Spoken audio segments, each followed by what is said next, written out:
تو اللہ رب العزت نے اپنے نام کے ساتھ اپنے حبیب کے نام کا مناسبت کیا،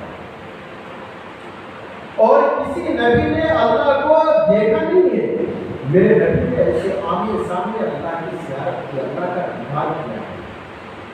اس وقت جب معراج کے اندر اللہ رب العزت نے آپ کو بلایا ہے عرش کے اوپر، تو جب آپ صلی اللہ علیہ وسلم جا رہے ہیں عرش مولا کے اوپر، جو اللہ کی کرسی ہے اس پر جب آپ جا رہے ہیں، اپنا جوتا اتارنا چاہا، اللہ نے کہا کہ میرے چلے آپ جوتا اتارنے کی ضرورت نہیں ہے، اور آپ نے سامنے اللہ نے بیٹھایا اور ایسے بیٹھے ہیں کہ آپ کا یہ گھٹنا اللہ کے گھٹنے کے ساتھ مل گیا۔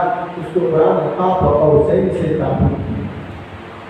قاف کہتے ہیں جو کمان میں تیر کھینچنے والے، اس کمان کے جو دونوں سرے کے کنارے ہوتے ہیں، یہ سرا اور یہ سرا، جس کو قاف کہتے ہیں، اس دونوں سرے عرب کے اندر دستور تھا کہ جب دو خاندانوں میں دو لوگوں میں جب جھگڑا ہوتا تھا اور جب صلح ہوتی تھی تو صلح کا وہ حقیقی کب مانا جاتا تھا، اس صلح کو جب دونوں کے کمان آپس میں ملائے جاتے تھے، یا اپنا کمان ادھر سے ملاتا تھا اور یہ شخص پہلے اپنا کمان ملاتا تھا، جب دونوں کے کمان ملتے تھے اس دونوں کمان کے ملاوٹ کو قاب قوسین کہا جاتا ہے۔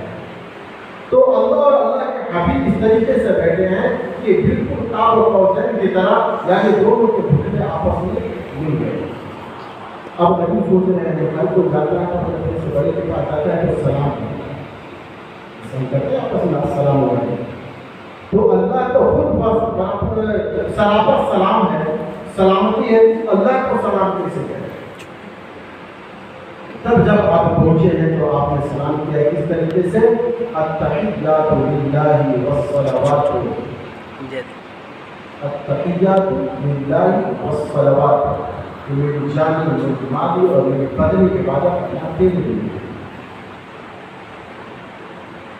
تو اللہ رب العزت کا جواب السلام علیکم ورحمۃ اللہ وبرکاتہ۔ میرے نبی اور امت سے بڑا پیار ہے، وہاں بھی آپ نے بولا نہیں، اللہ نے کیا کہا؟ السلام علیکم ایھا النبی ورحمۃ اللہ وبرکاتہ، اے میرے نبی آپ پر میرا سلام ہو، میری رحمت ہے، میری برکت بھی ہے۔ تو آپ نے کیا کہا؟ السلام علینا وعلی عباد اللہ الصالحین، کہ صرف میرے اوپر نہیں ہمارے اوپر، علینا نا کے اندر جو یہ متکلم کا جو سگا جمع کا سگا، جمع میں ہم سب آ گئے کہ میرے اوپر نہیں ہمارے اوپر، ہمارے یعنی میرے اور میرے امت کے اوپر اللہ کی سلامت ہو، وعلی عباد اللہ الصالحین، اور آپ کے ان بندوں پر جو عمل صالح کرتے ہیں۔ تو یہ جب یہ سلام کا جو اور جواب کا جو انداز فرشتوں نے دیکھا تو وہ اتنا رو میں بہہ گئے کہ پکارو کہ اشہد ان لا الہ الا اللہ واشہد ان محمد عبدہ ورسولہ، جس کو ہم نماز میں یا اللہ اور اس کے رسول کی ملاقات کا ایک تحفہ ہے آپ کے سلام و سلام۔ تو میرے نبی وہ پیارے نبی جس نے اللہ کو موسیٰ علیہ السلام نے کہا کہ یا اللہ میں آپ کو ایک بار دیکھنا چاہتا ہوں، اللہ رب العزت نے سمجھایا کہ موسیٰ کو مجھے نہیں دے سکتے ہو، اللہ کہا مجھے اکیلے نہیں دکھا سکتا، اچھا ٹھیک ہے چلے آؤ، میں اپنا تجربی کا احساس میں کھلاتا ہوں۔ جو ایک چھوٹی سی اتنا سی تجربی اللہ کی جو پہاڑ کے اوپر پڑی ہے، وہ پہاڑ ویسا ویسا ہو گیا اور موسیٰ علیہ السلام بہوش کرنے پر نہ جانے کتنے دن تک بہوش ہو، لیکن میرے نبی اور اللہ کا پیغام کوئی پتہ نہیں۔ اور جب آپ معراج پر گئے ہیں تو جنت کا نظارہ، جہنم کا نظارہ آپ کو دکھایا گیا، اور وہ اس جنت اور جہنم کے نظارے کو دیکھ کر جہنم کے عذاب اور اس کے جہنم میں کوئی چیخ و پکار کو سن کر کے آپ کے اوپر جو رنج و غم کا ایک پہاڑ طاری ہوا، اس وقت سے آپ اپنی امت کے بارے میں ہمیشہ رویا کرتے تھے، اتنا رویا کرتے تھے، اتنا رویا کرتے تھے کہ خود جبریل علیہ السلام آ کر کے تسلی دیتے تھے کہ میرے نبی اتنا نہ رویا کیجیے کہ آپ اپنے آپ کو ہلا کریں۔ خود حضرت عائشہ رضی اللہ تعالیٰ عنہا فرماتی ہے کہ آپ جب نماز کے اندر ہوتے تب جب جس وقت آپ کو اپنے حکومت کا یاد آ جاتا تھا تو آپ اپنے اس قدر روتے تھے کہ آپ کے سینے سے آواز آتی تھی چکی کے چلنے کی طرح سے، جس طریقے سے پہلے وہ چکی ہوا کرتی تھی جو ہماری ماں بہنیں جو دال اور آٹے جس کے اندر پیسا کرتی تھی، وہ گھڑگھڑاہٹ کی آواز آپ کے سینے مبارک سے آنے لگتی تھی۔ کہ میرے بھائی بزرگ دوستوں، اللہ رب العزت نے ایسا کامل، ایسا اکمل صفات والا نبی دیا، اور آج ہم کیا کر رہے ہیں ان کے امت میں، ہمارا کیا فریضہ بنتا ہے؟ جو نبی موت کے وقت، جبکہ موت کے وقت آدمی سب کچھ بھول جاتا ہے، موت کے ساتھ لیکن اس وقت بھی اپنی امت کو نہیں دیا۔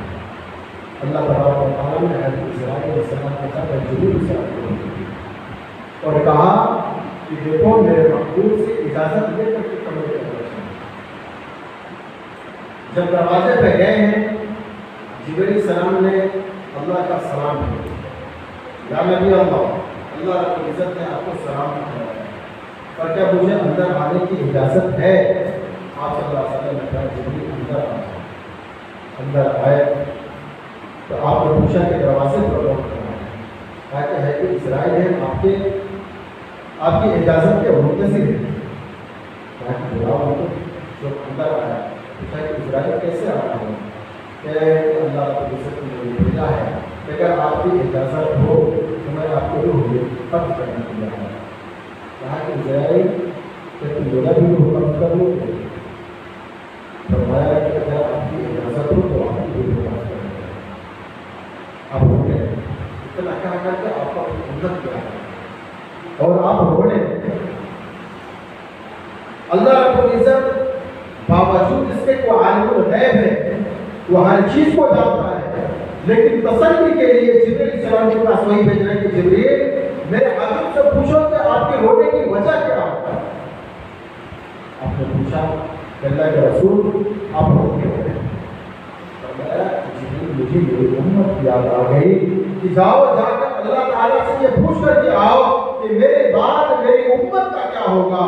جبریل علیہ السلام گئے ہیں اور جا کر کے یہ درخواست اللہ کے سامنے پیش کیا ہے کہ نبی نے یہ سوال کا جب اللہ جان رہے ہیں، لیکن نبی کی دل جوئی کے لیے آپ کی محبت، اپنے محبت کا اظہار کے لیے آپ سے سوال کر رہے ہیں، آپ کی دل جوئی کے لیے، تو اللہ تبارک و تعالیٰ نے کہلوا بھیجا کہ جاؤ اور جا کر میرے نبی سے کہہ دو کہ میں آپ کے امت کے بارے میں آپ کو خوش کر دوں گا۔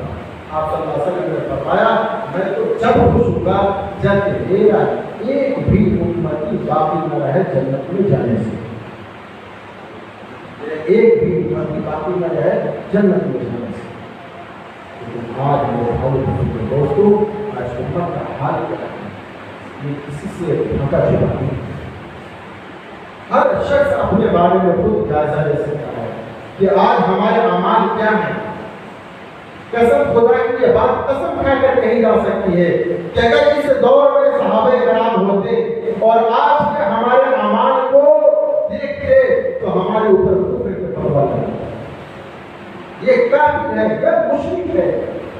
حضرت جنید بغدادی رحمۃ اللہ علیہ بہت بڑے درجے کے ولی ہیں اللہ کے، پوری زندگی توحید پر گزاری ہے، اور جب قبر کے اندر گئے ہیں تو سوال کو جواب ہوا، اللہ نے پوچھا کہ جنید کیا لے کر کے آئے ہو؟ جنید کیا لے کر کے آئے ہو؟ بڑے فخر کے ساتھ انہوں نے کہا کہ اللہ توحید لے کر کے آیا ہوں۔ اللہ تعالیٰ نے کہا کہ جنید کیا توحید یہی ہے کہ گرم دودھ پینے سے پیٹ میں دم ہو جاتا ہے؟ ایک مرتبہ جنید بتایا رحمۃ اللہ علیہ نے گرم دودھ پیا تھا تو ان کے پیٹ میں درد ہو گیا، تو انہوں نے صرف یہ کلمہ اپنی زبان سے ادا کیا تھا کہ شاید گرم دودھ پی لینے کی وجہ سے میرے پیٹ میں درد ختم ہو گیا، گرم دودھ پی لینے کی وجہ سے میرے پیٹ میں درد ہو گیا۔ تو بڑے لوگوں کو چھوٹی بات پر بھی پکڑ ہو جاتا ہے، اس بات پر قبر کے اندر ان کو پکڑ ہو گئی۔ یہ توحید ہے، یہ تو شرک ہے۔ پیٹ کے اندر درد دینے والا، بیماری کا بھیجنے والا، شفا کا دینے والا، زندگی بخشنے والا، زندگی لینے والا، روزی دینے والا، کنگال کرنے والا، راجا بنانے والا، رنگ کرنے والے تو ذات صرف اللہ اور شریک اللہ۔ تم نے کیسے کر دیا کہ گھر کوئی ٹھیک ہے اس کی وجہ سے پیٹ کا درد ہے؟ اور ہمارا ہاتھ کیا ہے؟ دیکھیں شرک صرف اس کا نام نہیں ہے کہ بت کے سامنے جا کر کے ہم بت کی عبادت کریں. شرک کے 100 سے بھی زیادہ درجے ہیں. شرک کے 100 سے بھی زیادہ درجے ہیں. ایک ان میں سے شرک یہ بھی ہے کہ کوئی شخص خالص اللہ کو راضی کرنے کے لیے نماز پڑھے. نماز پڑھ رہا ہے اور اس نماز پڑھنے سے اس کی نیت صرف یہ ہے کہ میں اللہ کی رضا کے لیے نماز پڑھ رہا ہوں.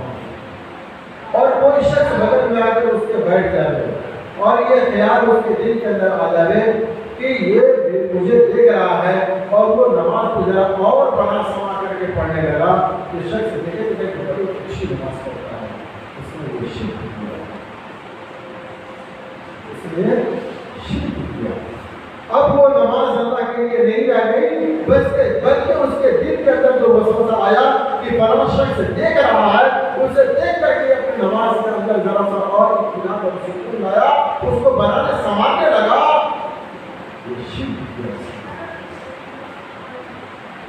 اور اللہ تبارک و تعالیٰ اور تمام عبادات کے اندر جو کمیاں ہوں گی اس کو معاف کر سکتا ہے, پر شرک کی معافی